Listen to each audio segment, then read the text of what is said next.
Je parlais tout à l'heure à un ami qui partage son temps entre Israël et la France et qui me disait qu'il venait de venir en France. Il précisa justement qu'il avait le sentiment qu'il rentre en Israël lorsqu'il se rend en Terre Sainte et qu'en venant en France, pour ses obligations, il voyage en France. En somme, il voulait dire que ce petit pays reste pour chacun sa référence, son ancrage à l'histoire, à la morale et à la loi. Là où on est capable de ressentir la pierre angulaire de l'univers vibrer dans nos cœurs. Un passage de la paracha rappelle qu'une fois que le peuple d'Israël sera arrivé sur le lieu qu'Hachem aura élu comme résidence, on édifiera un sanctuaire.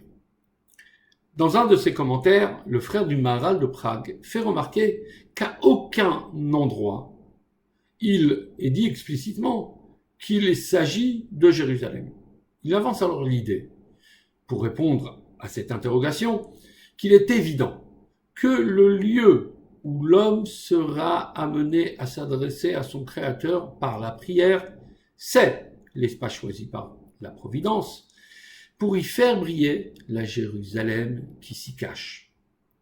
Le Talmud affirme dans le traité de Ktubot, Kol hadam bechutza laaretz kilu en lo Eloka. Celui qui réside à l'extérieur d'Israël est semblable à celui qui n'a pas de Dieu. Il s'agit là de celui qui prend moralement racine dans le galout sans aspirer à la Géoula.